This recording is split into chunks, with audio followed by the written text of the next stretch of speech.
اللہ کو دے دیا، مجھے یہ نہیں چاہیے، پھر کیا چاہیے؟ بِأَنَّ لَهُمُ الْجَنَّةَ، اے اللہ میری جان بھی لے لے، میرا مال بھی لے لے، اے اللہ مجھے جنت دے دے۔ بِأَنَّ لَهُمُ الْجَنَّةَ، اور پھر یقین دلانے کے لیے کہ میں واقعتاً مجھے اپنی جان کی کوئی پرواہ نہیں، مجھے اپنے مال کی کوئی پرواہ نہیں۔ یقاتلون فی سبیل اللہ، اللہ کے کلمے کو بلند کرنے کے لیے، اللہ رب العزت کے دین کو سر بلند کرنے کے لیے وہ لڑتا ہے۔ فیقتلون ویقتلون، یا تو وہ کفار کو قتل کر کے یا خود قتل ہو کے اللہ سے اپنے عہد کو پورا کرتا ہے۔ فیقتلون ویقتلون، پھر اللہ کہتے ہیں وعدن علیہ حقا، اس نے جو وعدہ تھا وہ سچ کر دیا۔ اللہ نے بھی جو وعدہ کیا وہ تورات اور انجیل میں یہ لکھ دیا تھا۔ اللہ رب العزت فرماتے ہیں وَمَنْ أَوْفَى بِعَهْدِهِ مِنَ اللَّهِ، آپ ہی بتاؤ اللہ سے سچا کون ہے جو اپنے وعدے کو پورا کرنے والا ہے؟ فَاسْتَبْشِرُوا، جس نے اپنی جان دے دی اللہ کے لیے، جس نے اپنا مال دے دیا اللہ کے لیے، اللہ کہتے ہیں فَاسْتَبْشِرُوا، اسے خوشخبری دے دو، بِبَيْعِكُمُ الَّذِي بَايَعْتُمْ بِهِ، جو سودا اس نے اپنے رب سے کیا تھا وہ گھاٹے کا سودا نہیں ہے۔ جان کا چلے جانا نیکی کے لیے، مال کا چلے جانا اللہ کے کلمے کو بلند کرنے کے لیے، یہ کوئی گھاٹے کا سودا نہیں ہے۔ اللہ رب العزت فرماتے ہیں بِبَيْعِكُمُ الَّذِي بَايَعْتُمْ بِهِ وَذَلِكَ هُوَ الْفَوْزُ الْعَظِيمُ، یہی تو کامیاب لوگ ہیں، انہیں ہی تو سب سے بڑی کامیابی ملے گی۔ التائبون العابدون الحامدون السائحون الراکعون الساجدون الآمرون بالمعروف والناہون عن المنکر والحافظون لحدود اللہ، یہ توبہ کرنے والے، یہ عبادت کرنے والے خوش ہوتے ہیں اللہ ان باتوں پہ۔ ہمارا میڈیا، ہمارے اینکرز اور ہمارے یہ نام نہاد مذہب کے نام پہ سکالر بنے ہوئے لوگ، یہ لوگوں کو اللہ کی عبادت سے روکتے ہیں، اللہ خوش ہوتا ہے۔ التائبون العابدون الحامدون، حمد اللہ کی تعریف کرنے والے، التائبون العابدون الحامدون السائحون الآمرون بالمعروف، نیکی کا حکم کرنے والے، والناہون عن المنکر، برائی سے روکنے والے، والحافظون لحدود اللہ، اللہ کی حدوں کی حفاظت کرنے والے، اللہ کی حدود کو توڑنے والے نہیں، اس کی حفاظت کرنے والے۔ اللہ کے نزدیک یہ انسان ہے، اللہ کے نزدیک یہ وہ لوگ ہیں جنہوں نے اپنے رب کے ساتھ سودا کیا ہے اور ہمیں زندگی کی امید دلاتے ہو۔ زندگی تو وہ جو ختم ہونے والی ہے، اور ہر انسان اپنے انجام کی طرف بڑھ رہا ہے، یا برے یا اچھے، اگر تو اس کی زندگی خیر پہ گزری ہے، اگر تو اس نے کمپرومائز لوگوں کے ساتھ نہیں کیا، اپنے رب کے ساتھ کمپرومائز کیا ہے، تو پھر اس کی موت بھی خوش نصیبی کی موت ہوگی۔ اسے آ کے فرشتہ جو جان نکالنے والا ہے وہ آ کے سلام پیش کرے گا، السلام علیک یا عبد اللہ، اے اللہ کے بندے میں تمہیں سلام کرتا ہوں۔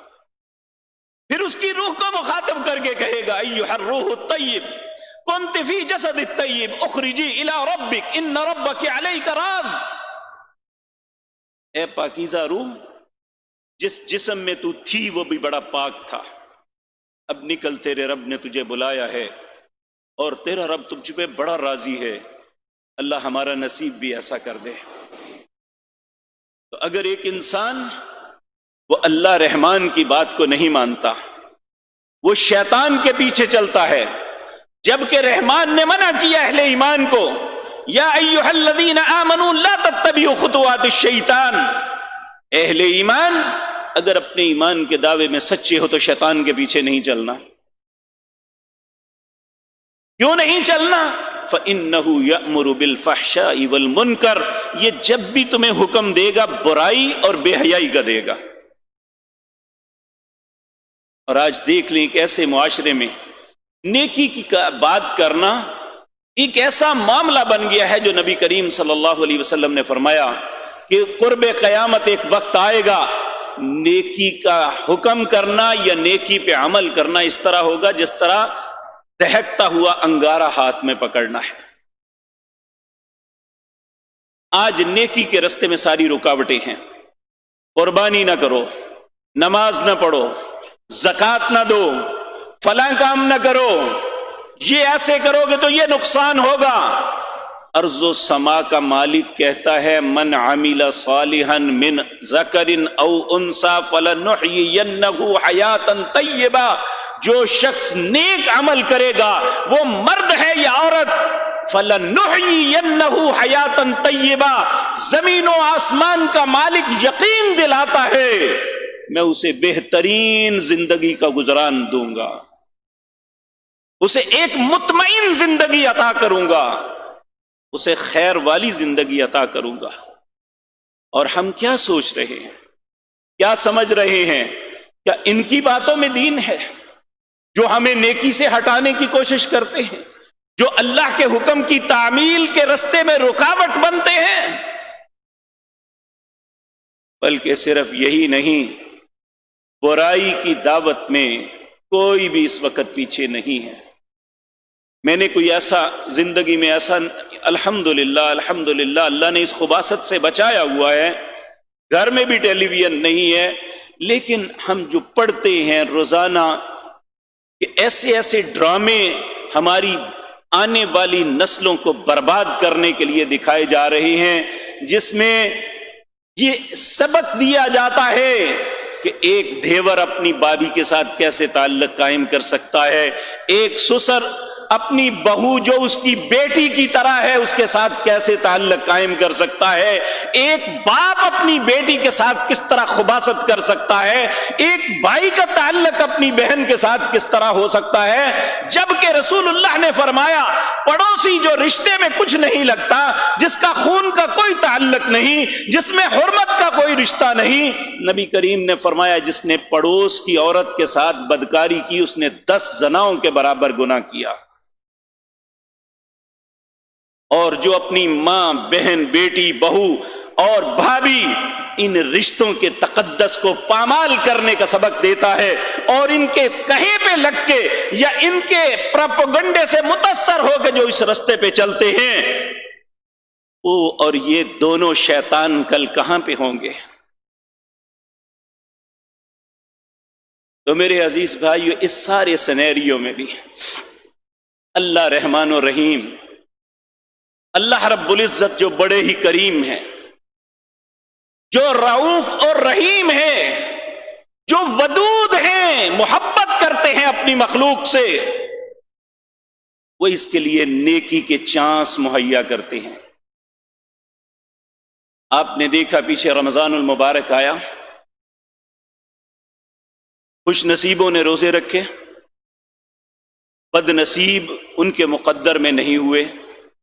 جنہوں نے رکھے نبی کریم صلی اللہ علیہ وسلم نے بشارت دے دی، من صام فی رمضان ایمانا واحتسابا غفر له ما تقدم من ذنبہ، جس نے رمضان کے روزے رکھے اور 2 شرطوں کے ساتھ، ایمانا واحتسابا، ایمان کی حالت میں اور اپنا محاسبہ کرتے ہوئے، اللہ سے اجر کی امید رکھتے ہوئے، غفر له ما تقدم من ذنبہ، اللہ پچھلی خطاؤں کو معاف کر دیتا ہے۔ جس کو قیام کی توفیق نصیب ہوئی تو نبی کریم نے اس کی بشارت دے دی کہ من قام فی رمضان ایمانا واحتسابا غفر له ما تقدم من ذنبہ، جس نے روزہ رکھا اسے رسول اللہ نے فرمایا، اللہ رب العزت نے فرمایا کہ ہر عمل کا ایک بدلہ ہے، لیکن الصوم لی وانا اجزی بہ، روزہ میرے لیے ہے، اس کا بدلہ میں ہی دوں گا۔ پھر آپ نے یہ فرمایا للصائم فرحتان، روزے دار کے لیے 2 خوشیاں ہیں، ایک جب سارے دن کی بھوک اور پیاس کے بعد روزہ افطار کرتا ہے، اور دوسری خوشی اسے اس وقت ملے گی جب اس کی رب کے ساتھ ملاقات ہوگی۔ میرے عزیز بھائیوں، رمضان گزر گیا، بہت سے خوش نصیبوں کے مقدر میں معافی لکھ دی گئی، اللہ ہمیں بھی ان میں شامل فرما لے، اور بہت سے بد نصیب اللہ کی لعنت کے مستحق بن گئے۔ آج پھر ایک ایسے دن آ رہے ہیں جس میں اللہ اہل ایمان کو فیسلٹی دے رہا ہے نیکی کی رغبت دینے کے لیے، شیطان سے اس کی دوستی چھڑانے کے لیے۔ اس طرح کوئی شخص ایک خوبصورت پروڈکٹ بناتا ہے، وہ اس کی ایڈورٹائزمنٹ کرتا ہے، لوگوں کو سہولت دیتا ہے، لوگ بھاگ کے اس کی چیز کو پکڑتے ہیں، چیز بھی اچھی ہے، قیمت بھی کم ہے، فائدے بھی زیادہ ہیں۔ اسی طرح یہ اللہ کی ایک پروڈکٹ ہے، وہ نیکی، انسان کو رغبت دیتا ہے، زندگی میں موقع مہیا کرتا ہے کہ کون انسان ہے۔ سارے رمضان میں فرشتہ بھیج کے اعلان کرتا رہا، وَيَا بَاغِيَ الْخَيْرِ اقبل وَيَا بَاغِيَ الشَّرِّ اقصر، اے نیکی کا ارادہ کرنے والے قدم بڑھا لے، اے برائی کا ارادہ کرنے والے اپنے قدم کو روک لے۔ آج پھر وقت آ گیا ہے کہ اللہ رب العزت ذی الحجہ کے پہلے 10 دنوں کے متعلق قسم اٹھاتے ہیں، والفجر ولیال عشر، مجھے قسم ہے فجر کی اور 10 راتوں کی۔ سیدنا اللہ اکبر، سیدنا عبداللہ بن عباس، سیدنا عبداللہ بن زبیر اور مجاہد اور بہت سے ائمہ مفسرین کہتے ہیں یہ آیت ذی الحج کے پہلے 10 دنوں کے متعلق ہے، اور نبی مکرم صلی اللہ علیہ وسلم نے فرمایا، آپ نے فرمایا مل عمل فی ایام افضل منہا فی ہذہ، کوئی بھی عمل انسان سارا سال کرتا ہے اور ایک ان 10 دنوں کے اندر کرتا ہے، اللہ کے نزدیک سب سے افضل عمل وہ ہے جو ذی الحجہ کے 10 دنوں میں کیا جائے۔ میرے عزیز بھائیوں، یہ ذی-القعدہ کی آج 25 تاریخ ہے، اگر یہ 29 کا مہینہ ہوتا ہے تو بدھ کے دن ذی الحج شروع ہو جائے گا، اگر یہ 30 کا ہوتا ہے تو پھر جمعرات کے دن یہ شروع ہو جائے گا، یعنی اگلے جمعے کی ہماری ملاقات سے پہلے اگر اللہ نے ہم سب کو زندگی دی تو ہماری ملاقات سے پہلے یہ ذی الحج کا مبارک مہینہ شروع ہو جائے گا۔ نبی مکرم جناب محمد الرسول اللہ صلی اللہ علیہ وسلم، جن کے متعلق اللہ نے قرآن کریم سورۃ احزاب میں فرمایا النبی اولی بالمؤمنین انفسہم، یہ ہمارے نبی ایسے پیارے ہیں کہ یہ مومنوں کو اپنی جان سے زیادہ پیار کرتے ہیں۔ جو نبی ہمیں اپنی جان سے زیادہ چاہتے ہیں، اس نبی نے ہمیں تلقین فرمائی کہ اگر تم اچھے عمل کے متمنی ہو اور اچھے عمل کے اچھے بدلے کے متمنی ہو تو ما من ایام افضل عند اللہ، جتنے دن اللہ نے بنائے ہیں ان دنوں سے بہتر کوئی دن نہیں بنائے جس دنوں میں نیک عمل کیا جا سکتا ہے۔ اگر ہمارے دل کے اندر خیر ہے، ہم چاہتے ہیں اللہ کے ہاں عزت پا جائیں، ہم چاہتے ہیں اللہ ہماری خطاؤں کو معاف کر دے، تو اللہ نے رمضان کے بعد ایک موقع پھر فراہم کیا ہمیں کہ ان دنوں اللہ رب العزت نے ان دنوں سے بہتر عمل کے اعتبار سے کوئی دن نہیں بنائے۔ ایک صحابی نے سوال کیا، کیونکہ ایک خود فطرتی بات ہے، جب کوئی انسان بات کرتا ہے تو سننے والے کے ذہن میں کئی سوالات آتے ہیں۔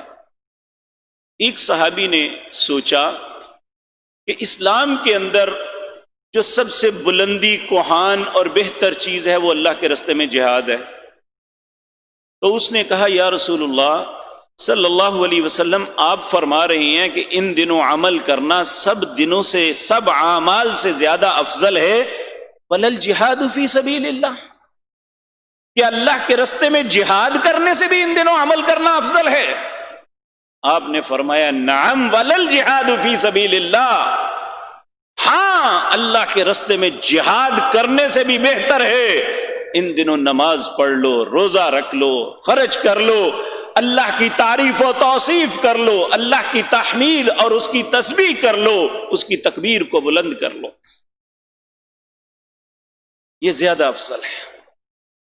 ہاں پھر آپ نے فرمایا، 2 دفعہ اس نے سوال کیا، ولل جہاد فی سبیل اللہ، آپ نے فرمایا ہاں نعم ولل جہاد فی سبیل اللہ۔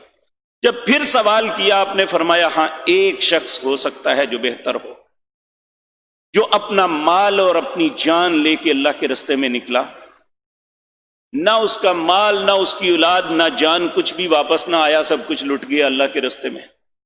کہا ممکن ہے وہ شخص اس بندے سے بہتر ہو جو ان 10 دنوں کے اندر نیک عمل کرتا ہے۔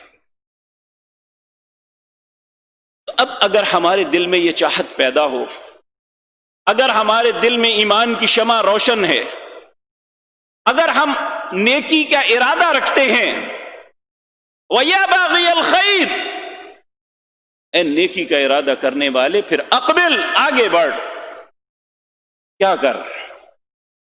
نبی مکرم صلی اللہ علیہ وسلم نے فرمایا فَأَكْثِرُوا فِيهِنَّ مِنَ التَّكْبِيرِ وَالتَّحْلِيلِ وَالتَّحْمِيدِ وَالتَّسْبِيحِ، 4 چیزیں لازم پکڑ لو۔ کیا؟ اللہ کی کبریائی کو بیان کرو، اللہ اکبر، اللہ سب سے بڑا ہے۔ والتحلیل، لا الہ الا اللہ پڑھو کہ اللہ کے علاوہ میرا کوئی الہ نہیں ہے۔ والتحمید، اللہ کی تعریف بیان کرو، الحمدللہ۔ والتسبیح، اس کی تسبیح پاکیزگی بیان کرو، سبحان اللہ۔ یہ 4 کلمے ایسے ہیں، نبی مکرم صلی اللہ علیہ وسلم نے فرمایا جن جن جگہوں پہ سورج اپنی روشنی ڈالتا ہے اللہ نے اس سے بہتر کلمے بنائے ہی کوئی نہیں۔ سبحان اللہ، الحمدللہ، لا الہ الا اللہ، اللہ اکبر، یہ 4 کلمے فَأَكْثِرُوا فِيهِنَّ، نبی کریم صلی اللہ علیہ وسلم نے فرمایا کثرت کے ساتھ پڑھو۔ اس کے علاوہ نبی کریم صلی اللہ علیہ وسلم نے فرمایا فَأَكْثِرُوا فِيهِنَّ مِنَ السُّجُودِ، ان دنوں کثرت کے ساتھ سجدے کرو، کیونکہ تمہارا ایک سجدہ کرنا تمہاری خطاؤں کی معافی کا سبب بنے گا، تمہارے درجات کی بلندی کا سبب بنے گا۔ تیسرا، طبرانی بحقی کے اندر روایت ہے، نبی مکرم صلی اللہ علیہ وسلم نے فرمایا ان دنوں روزہ رکھو، ان دنوں ایک دن کا روزہ آپ نے فرمایا میں توقع رکھتا ہوں کہ 1 سال کے روزوں کے برابر اس کا ثواب ملے گا۔ اور پھر جو 9 ذی الحج کو جا کے روزہ رکھے گا، یوم العرفہ کا، نبی کریم صلی اللہ علیہ وسلم نے فرمایا میں اللہ سے امید رکھتا ہوں 1 سال جو پیچھے گزر چکا اور 1 سال جو آئندہ آنے والا ہے، اللہ 2 سالوں کے گناہوں کے کفارہ اس کا بنا دے گا۔ اب یہاں پہ بعض علماء نے یوم العرفہ کو کنفیوژن کا نشانہ بنا دیا، کہتے ہیں جس دن وہاں یوم عرفہ ہوگا وہاں روزہ رکھنا ہے۔ میرے بھائیو، جب ہمیں چاند کے مطابق عبادت کرنے کا حکم ہے تو پھر ہمارا 9 ذی الحج جس دن ہوگا اسی دن ہمارا عرفہ ہے۔ اب دیکھیں سعودی عرب میں یا مغرب میں ہم سے 1 یا 2 دن پہلے رمضان شروع ہوتا ہے، بعض اوقات برابر بھی ہو جاتا ہے، جس طرح اس دفعہ ہماری حکومت نے زبردستی ساتھ کر لیا تھا۔ یعنی سعودی عرب میں یا مغرب میں ہم سے 1 دن پہلے روزہ ہوتا ہے، کیا ہم 1 دن بعد نہیں رکھتے؟ وہاں 1 دن پہلے عید ہوتی ہے، ہمارا روزہ ہوتا ہے، پھر کیوں کرتے ہیں ایسا؟ تو اس کنفیوژن میں نہیں پڑنا. ہمارے اسلاف کا طریقہ یہی تھا کہ وہ 9 ذی الحجہ کو یوم العرفہ کنسیڈر کرتے تھے. 9 ذی الحج اگر سارے دنوں کے نہیں رکھ سکتے، پہلی بات تو یہ مشکل نہیں ہے. ہم نے انتہائی گرم دنوں میں روزے رکھے اور وہ دن ان سے لمبے تھے، پھر بھی اللہ کی توفیق سے جنہیں اللہ نے توفیق دی انہوں نے رکھے، اجر کے مستحق بنے، جہنم سے آزادی ملی. اللہ ہمارا نصیب بھی ایسا کر دے. ایک موقع پھر آیا ہمارے پاس، ایک ایسے معاشرے کے اندر جہاں ہر طرف غلاظت کے چھینٹے اڑتے ہیں. ہم اپنے آپ کو دھو لیں بالماء والثلج والبرد. یہ اللہ نے ہماری پاکیزگی کے دن بنائے ہیں. ہم اپنے اعمال، اپنی خطاؤں کو دھو لیں، اپنے جسم پہ لگنے والی گندگی کو صاف کر لیں، اپنے دل کے داغوں کو دھو لیں. اللہ نے ہمیں موقع فراہم کیا ہے. اللہ ہمارے نصیب اچھے کر دے. میرے عزیز بھائیو، نیکی کی توفیق مل جانی یہ اللہ کی طرف سے بہت بڑا انعام ہے. میں پہلے بھی یہ بات عرض کر چکا. نبی مکرم جناب محمد الرسول اللہ صلی اللہ علیہ وسلم جب کوئی بھی نیکی کا کام مکمل کرتے تو پھر اللہ کا شکر ادا کرتے. الحمدللہ الذی بنعمتہ تتم الصالحات. تمام تعریفیں اس اللہ کے لیے ہیں. الحمدللہ الذی، اللہ وہ ذات پاک ہے، بنعمتہ، اس نے مجھے یہ نعمت عطا کی، تتم الصالحات، کہ میں نے اچھا کام کیا اور اسے مکمل کر کے دکھایا. یہ اللہ کا انعام ہے. اللہ کی تعریف کرنی چاہیے اس بات پہ. آپ اگر اللہ کے گھر میں جمعے کی نماز کی ادائیگی کے لیے تشریف لائے ہیں تو جب یہ مکمل کریں تو اللہ کا شکر ادا کریں کہ اللہ نے ہمیں توفیق بخشی. وگرنہ کتنے لوگ ہیں جو اپنے کاموں میں مصروف رہیں گے، جو رزق تو کمائیں گے لیکن وہ حرام ہوگا، وہ معاملات تو ان کے ہوں گے لیکن اللہ کی نظروں میں مغضوب ہوں گے. اگر اللہ نے ہمیں اپنے گھر میں آنے کی توفیق بخش دی، ہم اس کے سامنے اپنی پیشانی رکھ دی، ہم نے اس کے حکم کے تعمیل میں اچھائی کی دعوت کو سن لیا اور پھر اللہ نے ہمیں عمل کی توفیق دے دی تو یہ اس کا انعام ہوگا. اس لیے نبی کریم صلی اللہ علیہ وسلم ہر نیکی کا کام کرنے کے بعد اللہ سے التجا کر اللہ کی تعریف کرتے. آپ دیکھیں نا، کھانا کھاتے ہیں، بھوک لگی ہوتی ہے، پیاس لگی ہوتی ہے، تو جب کھانا کھایا جسم کو تقویت ملی، راحت ملی، تو کیا کہتے ہیں؟ الحمدللہ الذی اطعمنا وسکانا وجعلنا من المسلمین. تمام تعریفیں اس اللہ کے لیے ہیں جس نے مجھے کھلایا، جس نے مجھے پلایا اور مجھے اپنا فرما بردار بنایا. ہم کہتے ہیں کہ کھانا مل گیا، اچھا کھانا مل گیا، جسم کو راحت آ گئی، پیاس بجھ گئی اور پیٹ کی بھوک ختم ہو گئی تو اللہ کی تعریف کرتے ہیں. اور بعض پنجابی لوگ یا سادہ لوگ، ان پڑھ بزرگ، وہ اسی طرح کہتے ہیں یا اللہ تیرا شکر ہے تو نے کھان نہ دیتا، اچھا کھانے کے لیے دیا. تو یہ اللہ کی تعریف ہے. جس طرح کھانا ملے اور انسان کے جسم کو راحت ملتی ہے اور وہ اللہ کی تعریف کرتا ہے، اے اہل ایمان، جب ہمیں نیکی کی توفیق ملے تو پھر بھی اللہ کی تعریف کرنا. اگر ہم نے ان دنوں روزے رکھ لیے تو اللہ کی تعریف کرنا کہ اس نے توفیق دے دی. اگر ہم نہ کر سکے تو پھر رونے چاہیے مجھے اپنی ذات پہ کہ میرے رب نے مجھے توفیق ہی نہیں بخشی کہ میں نیکی کا عمل کر کے اپنے رب کو راضی کر سکوں. یہ بدنصیبی ہے. بدنصیبی نہیں بدبختی ہے کہ اللہ کسی سے سجدوں کی توفیق چھین لے، اللہ اپنی رضا چھین لے۔ تو میرے عزیز بھائیوں، میری عزیز بہنوں، ہمیں یہ قیمتی دنوں کی قدر کرنی چاہیے۔ تو 4 باتیں میں آپ کے سامنے عرض کی ہیں۔ نمبر 1، تسبیحات، فَأَكْثِرُوا فِيهِنَّ مِنَ التَّكْبِيرِ وَالتَّحْلِيلِ وَالتَّحْمِيدِ وَالتَّسْبِيحِ۔ پھر ایک سیدنا عبداللہ بن عمر رضی اللہ تعالیٰ عنہ، یہاں ہمیں گاڑی کے اندر ڈیک لگا کے گانے لگانے پہ کبھی شرم نہیں آتی، تلاوت کرنے اور تلاوت لگانے پہ شرم آتی ہے۔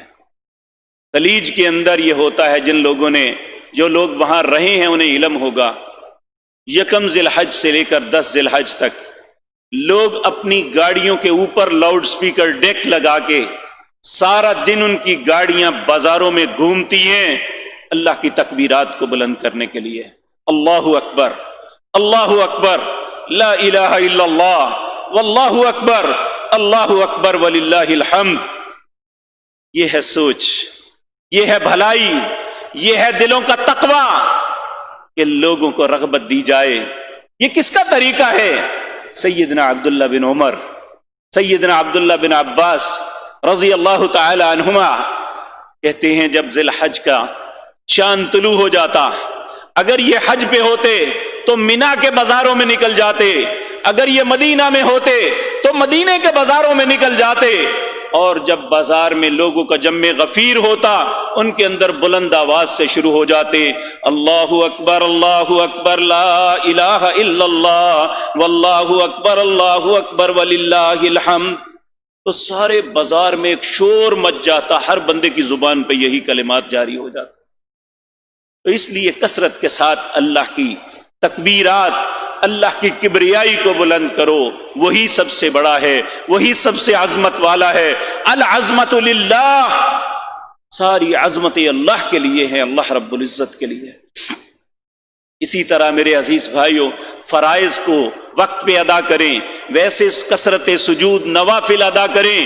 ایک ایک سجدہ جو ہے گناہوں کی پاکیزگی اور درجات کی بلندی کا سبب بنے گا۔ روزہ رکھیں، ایک ایک روزہ سال کے گناہوں کا کفارہ بنے گا، اور خصوصاً اگر سارے نہیں تو 9 ذی الحج کا روزہ رکھیں۔ 2 سال، ایک جو پہلے گزر چکا، ایک جو آئندہ آنے والا ہے، اللہ 2 سالوں کے گناہوں کا کفارہ بنا دے گا۔ اسی طرح میرے عزیز بھائیو، ان دنوں کے کچھ آداب بھی ہیں۔ نبی کریم صلی اللہ علیہ وسلم نے فرمایا، جب تم میں سے کسی شخص قربانی کا ارادہ کرے تو اس کے لیے ضروری ہے کہ وہ اپنے غیر ضروری بال جو کاٹنے ضروری ہوتے ہیں، زیر ناف، پگلوں کے بال، لبوں کے بال، سر کے بال، علی ھذا القیاس جو بال بھی کاٹے جاتے ہیں، وہ چاند طلوع ہونے سے پہلے پہلے کاٹ لے۔ چاند طلوع ہونے سے لے کر قربانی کرنے کے درمیان بالوں کو نہیں کاٹ سکتا۔ لیکن یہ بات یاد رکھیں، یہ کوئی کفر یا فرض نہیں ہے۔ نبی صلی اللہ علیہ وسلم نے جو حکم دیا، اگر اس کی تعمیل کریں گے تو ہم اجر کے مستحق بن جائیں گے۔ اسی طرح بالوں کے علاوہ اپنے ناخنوں کو کاٹنا۔ آپ یہ ذہن بنا لیں کہ منگل کے دن مغرب سے پہلے پہلے آپ نے ان کاموں سے فارغ ہو جانا ہے۔ جو بال غیر ضروری کاٹنے والے ہیں انہیں کاٹ لیں، اور جو ناخن کاٹنے والے ہیں کاٹ لیں۔ اگر منگل کو چاند طلوع ہوتا ہے 29 کا، تو پھر بدھ کے دن 1 ذی الحج ہو جائے گی، تو ہم اللہ کے رسول کے حکم کی تعمیل کر کے ان دنوں کا آغاز کریں گے اللہ کی توفیق سے۔ اس لیے یہ نہیں کہنا ممکن ہے نہ چاند چڑھے جی، بلکہ کوشش کر کے جس طرح ہم اپنی زندگی کے دوسرے معمولات میں ذمہ داری کا احساس کرتے ہیں اور ہر وقت کو یاد رکھتے ہیں کہ میں نے فلاں کو ٹائم دیا تھا، فلاں جو ہے اس کے ساتھ میری ڈیل ہونی تھی، فلاں مال آنا تھا، یہ ساری چیزیں ہم اپنے ذہن میں رکھتے ہیں اور اس کے لیے سفر بھی کرنا پڑے تو کرتے ہیں۔ تو میرے بھائیوں، یہ دنیا کا مال اللہ کے حضور نیکی کے مقابلے میں کوئی حیثیت نہیں رکھتا۔ نبی کریم صلی اللہ علیہ وسلم نے فرمایا نمازوں میں سب سے ہلکی نماز فجر سے پہلے 2 سنتیں ہیں۔ آپ نے فرمایا دنیا وما فیہا میں جتنی نعمتیں، جتنے خزانے ہیں، وہ ایک طرف رکھ دیے جائیں، فجر کی 2 سنتیں اللہ کی نظروں میں ان سارے خزانوں سے بھی زیادہ بہتر ہے۔ تو باقی جو نیک کام ہیں وہ کتنے ہیں؟ تو میرے بھائیو، اور یہ ایک نفلی روزہ ہے۔ نبی کریم صلی اللہ علیہ وسلم نے فرمایا جس نے ایک نفلی روزہ اللہ کی رضا کے لیے رکھا، اللہ اس کے اور جہنم کے درمیان ایک کھائی کا فاصلہ کر دیتے ہیں۔ عرض کیا یا رسول اللہ کھائی کتنی ہے؟ آپ نے فرمایا زمین سے لے کر آسمان تک۔ آج تک کوئی انسان اپنی ٹیکنالوجی کے اعتبار سے آسمان تک نہیں پہنچ سکا۔ رسول اللہ صلی اللہ علیہ وسلم اگر گئے تو معجزانہ طور پہ گئے، فرشتے لے کے گئے۔ دنیا میں آج تک اور قیامت تک ایسی ٹیکنالوجی ایجاد نہیں ہوگی کہ انسان آسمان تک پہنچ سکے۔ تو جو انسان اللہ کی رضا کے لیے ایک روزہ رکھتا ہے، اللہ اس کے اور جہنم کے درمیان اتنا فاصلہ کر دیتے ہیں۔ تو اللہ رب العزت ہمارے نصیب میں کر دے۔ اسی طرح میرے عزیز بھائیوں، یہ قربانیاں کو لینا، قربانی کے مسائل اور وہ کیا ہیں، اللہ نے زندگی اور توفیق دی تو آئندہ مجلس میں عرض کروں گا۔ لیکن ایک بات یاد رکھیں، ہمارے معاشرے میں ایک بہت بڑی بات شروع ہو گئی ہے کہ جس سے بکرا خریدنے جاؤ وہی مفتی ہوتا ہے۔ ہاتھ رکھو بھائی، یہ 2 دانتا ہے، نہیں جی پکا کھیرا ہے، یا 6 ماہ کا ہے، جبکہ رسول اللہ صلی اللہ علیہ وسلم کا حکم ہے لا تذبحوا الا المسنہ۔ جانور کوئی بھی ہے، اونٹ ہے، گائے ہے، یا بکرا دمبا چھترا ہے، لا تذبحوا الا المسنہ، جو پہلے دودھ کے 2 دانت توڑ کے بڑے دانت لے آیا ہے تو اسے کرو، یا اس سے زائد یہاں تک کہ اس کی ہڈیوں میں سے مک ختم ہو جائے تو پھر نہیں کر سکتا۔ اس کے درمیان جو بکرا، چھترا، دمبا، گائے، بیل، اونٹ اور نر اور مادہ، یہ ان کی قربانی اس طرح ہی کرنی چاہیے۔ قربانی اس عظمت کو مد نظر رکھتے سیدنا ابراہیم خلیل اللہ اپنے بیٹے کو قربان کرنے کے لیے چلے تھے تو وہ فدیناہ بذبح عظیم، اللہ نے ان کے دل کو دیکھ کے یہ عظیم ذبیحہ دیا جو آنے والے لوگوں کے لیے جاری کر دیا۔ اور جو شخص یہ قربانی کرتا ہے اس کا جو اجر ہے انشاءاللہ وہ تفصیل کے ساتھ عرض کروں گا۔ لیکن یہ بات یاد رکھیں، جو اتنا عظیم عمل ہے انہیں صرف اپنی خواہش کی بھینٹ نہیں چڑھانا چاہیے۔ ہاں اگر اسرت ہو جائے، 2 دانتا نہیں ملتا، کوئی بس نہیں چلتا، تو ایسے حالات میں 1 سال کا جزع، یعنی جو چھترا ہوتا ہے اس کی کنفرم عمر 1 سال ہو تو تب تنگی کی حالت میں وہ کر سکتا ہے۔ تو جو جانور آپ خریدیں احتیاط سے خریدیں۔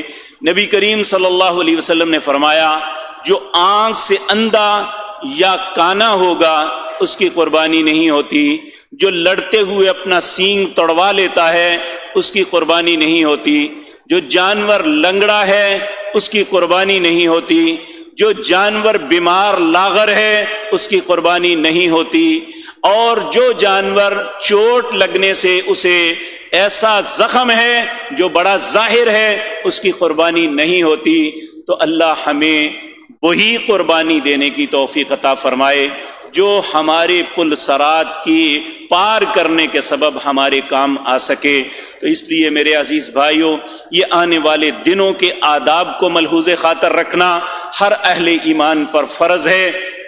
میں ایک بات اپنی طرف سے عرض کرتا ہوں، یہ نصیحت میرے اپنے لیے بھی ہے، میں یہ التجا آپ سے بھی کرتا ہوں، اگر ہم نیکی نہ کر سکے تو اللہ کے لیے ان دنوں میں برائیوں سے اپنے آپ کو بچا لیں، کیونکہ یہ بات یاد رکھیں، ایک شخص سڑک پہ کھڑے ہو کے گالی نکالے، ایک اللہ کے گھر میں نکالے تو دونوں برابر نہیں ہو سکتے۔ گالی دونوں نے ایک ہی نکالی ہے، گندی بات کی ہے، لیکن جو اللہ کے گھر میں کھڑے ہو کے گالی نکالے گا وہ زیادہ اس کو زیادہ ڈانٹ ہوگی، لوگ زیادہ اسے برا سمجھیں گے کہ اس نے اللہ کے گھر کے تقدس کا خیال نہیں کیا۔ اسی طرح میرے عزیز بھائیوں، برائی کبھی بھی کریں تو اللہ رب العزت کی ناراضگی کا سبب بنتا ہے، اور خصوصاً ان مقدس دنوں میں، وہ رمضان کے مقدس دن ہوں، وہ ذی الحجہ کے یہ 10 دن ہوں، وہ ایام تشریق کے دن ہوں، ان دنوں کم از کم نیکی نہیں کر سکتے تو اپنے آپ کو برائی سے بچا لیں۔ شاید اللہ اسی وجہ سے اللہ ہم پہ رحم فرما دے۔ اللہ رب العزت ہم سب کو نیکی کی توفیق دے اور ہر برائی سے محفوظ رکھے، اور اللہ رب العزت کی توفیق سے ہی نیکی ملتی ہے۔ میں کئی مرتبہ آپ کے سامنے یہ حدیث عرض کر چکا ہوں۔ نبی کریم صلی اللہ علیہ وسلم نے ایک دن حضرت معاذ بن جبل رضی اللہ تعالی عنہ، ان کا بازو یہاں سے پکڑا اور کہا، معاذ میں تم سے محبت کرتا ہوں۔ یہ واحد صحابی تھے جن سے رسول اللہ نے یہ کلمات کہے تھے کہ میں تم سے محبت کرتا ہوں۔ تو آپ نے فرمایا، اللہ کے پیارے حبیب صلی اللہ علیہ وسلم، میں بھی یہ دل و جان سے آپ سے محبت کرتا ہوں۔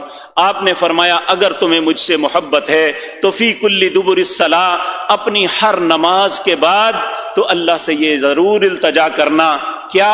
رب اعنی علی ذکرک و شکرک و حسن عبادتک، اے اللہ تو مجھے توفیق دے کہ میں تیرا ذکر کر سکوں، اے اللہ مجھے توفیق دے میں تیرا شکر کر سکوں، اے اللہ تو میری مدد فرما میں تیرے اچھے طریقے سے عبادت کر سکوں۔ یہ اللہ کا بہت بڑا انعام ہے جو کسی ایماندار کے نصیب میں ہوتا ہے۔ اللہ ہمارے نصیب میں ہر نیکی کر دے، اللہ ہمارے نصیب سے ہر برائی نکال دے۔ اقول قولی ھذا واستغفر اللہ لی۔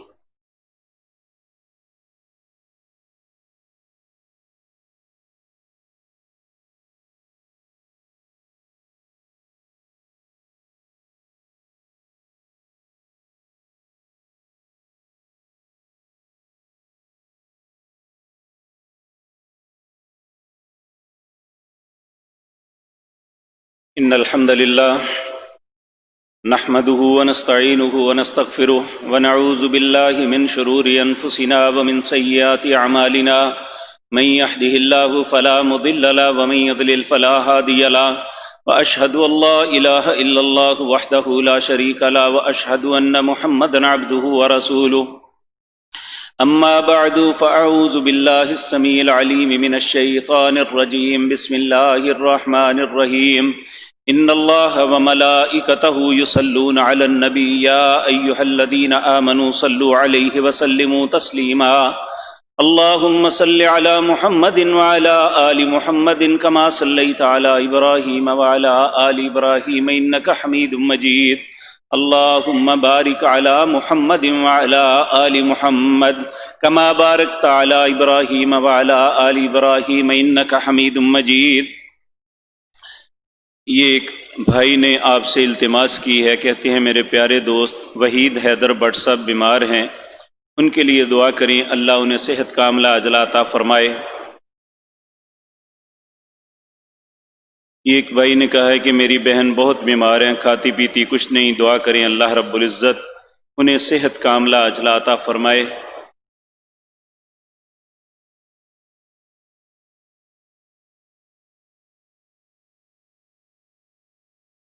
ایک بھائی نے کہا میری بیوی بہت بیمار ہے، کئی ڈاکٹروں کو چیک کروایا، کوئی فرق نہیں پڑتا، دم والے بتاتے ہیں کہ اس پر جادو کا اثر ہوا ہے۔ وہ جو دم والے ہیں وہ انہیں کہاں سے علم غیب ہو گیا کہ اس پہ جادو ہوا ہے؟ میرے عزیز بھائیو، یہ جتنے لوگ ہیں پروفیشنل ہیں، جس کے پاس آپ جائیں گے یا آپ کو تھریڈ کریں گے تو ان کے لیے پیسے کھڑے ہوں گے۔ خدا کے لیے ان رستوں کو چھوڑ دیں۔ نبی کریم صلی اللہ علیہ وسلم نے فرمایا، جس گھر میں سورۃ بقرہ پڑھی جائے اس میں شیطان نہیں رہ سکتا اور جادوگر اس کے مقابلے میں کی طاقت نہیں رکھتا۔ کسی کے پاس نہ جائیں، آپ خود گھر میں سورۃ بقرہ پڑھیں۔ اگر اس کی طاقت نہیں ہے تو مختلف گھر کے افراد میں ڈیوائیڈ کر لیں کہ سورت لمبی ہے، ایک شخص پہلے 5 رکوع پڑھ لے، دوسرے پڑھ لے، تیسرے پڑھ لے، اس طرح سورت بقرہ پڑھو، انشاءاللہ ایسی کیفیت ہوئی بھی تو ختم ہو جائے گی۔ دوسری بات، نبی کریم صلی اللہ علیہ وسلم، یہ ایک دھمکی بھی لکھی ہے، اس کا حل کالے علم والوں کے پاس ہے، لیکن اس کے پاس نہیں جانا چاہتا۔ اگر کافر ہونا چاہتے ہیں تو جائیں، کیونکہ ایمان نہیں رہے گا جب انسان یہ جادو ٹونے کے معاملات میں پڑ جائے۔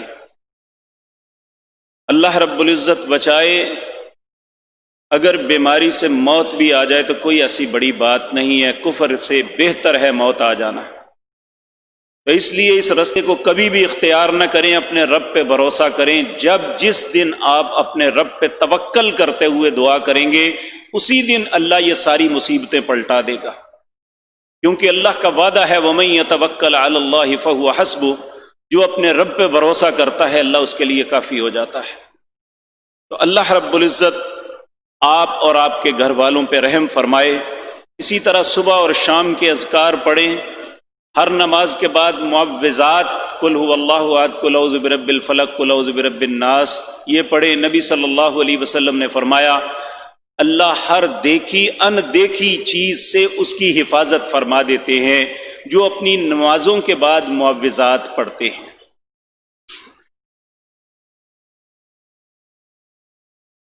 ایک بھائی نے کہا ہے ذوالحجہ کے 10 دنوں میں درود پاک پڑھنا کیسا ہے؟ دیکھیں، نبی صلی اللہ علیہ وسلم آپ کے لیے خاص درود کا جو وقت ہے وہ جمعے کا دن ہے، آپ جمعے کو پڑھیں۔ نبی کریم صلی اللہ علیہ وسلم نے فرمایا اللہ اسپیشلی فرشتوں کو بھیجتا ہے، جو میری ذات پہ درود پڑھتا ہے وہ ان درودوں کو اکٹھا کر کے لاتے ہیں۔ اس لیے یہ ہر چیز میں آپ اپنی مرضی نہ کریں، یہ جو میں نے باتیں عرض کی ہیں یہ رسول اللہ نے فرمائی ہے۔ اگر اس میں یہ کلمات ہوتے تو میں ضرور عرض کرتا۔ اگر آپ کی روٹین ہے صبح شام کے اذکار میں 100 مرتبہ درود پڑھنا پڑے، اگر آپ کا جو ہے معمول ہے کہ چلتے پھرتے نبی کریم کو ذات مطہرہ پر درود پڑھنے تو ضرور پڑھے، لیکن جو پہلے ان دنوں کی فضیلت اور اس میں کرنے والے اعمال بتائے ہیں صرف وہی بتائے ہیں جو رسول اللہ نے فرمائے ہیں، تو میری تو ضرورت نہیں ہے میں کہوں کرو یا نہ کرو۔ تو اس لیے ہمیں اس دائرے میں ہی رہنا چاہیے جو ہمارے لیے رسول اللہ نے کھینچا ہے صلی اللہ علیہ وسلم، اور ہمارا ہر وہ عمل اللہ کے ہاں قابل قبول ہوگا جو رسول اللہ کے طریقے کے مطابق ہوگا۔ تو اللہ ہمیں سمجھ عطا فرمائے۔ ملکی حالات کے مطابق اگر قربانی کرنے کے بجائے قربانی کی رقم کسی ضرورت مند کو دے دی جائے تو کیا یہ صحیح ہے کہ نہیں؟ اللہ کا حکم ہے کہ قربانی کرو، رسول اللہ کا حکم ہے کہ قربانی کرو۔ ہم سے زیادہ وہ ضرورت مندوں کو زیادہ جاننے والے ہیں اور ضرورت مندوں کی حاجتوں کو پورا کرنے والے ہیں۔ ایک ہے آپ کی خواہش یا آپ کے میڈیا پہ پروپیگنڈا۔ کیا یہ ساری باتیں آج تک مجھے یہ تو بتائیں، کبھی یہ سوال کیا ہے کہ ایک بندہ وہ مہران پہ سفر کر سکتا ہے، وہ سوک کیوں لیتا ہے 40 لاکھ کی؟ وہاں تو کبھی کسی نے نہیں کہا جی نہیں باقی کے مہران پہ بیٹھو اور باقی غریبوں کو دے دو۔ تو یہ سارا اللہ کے حکم کی تعمیل کے وقت ہی اپنی مرضیاں آتی ہیں۔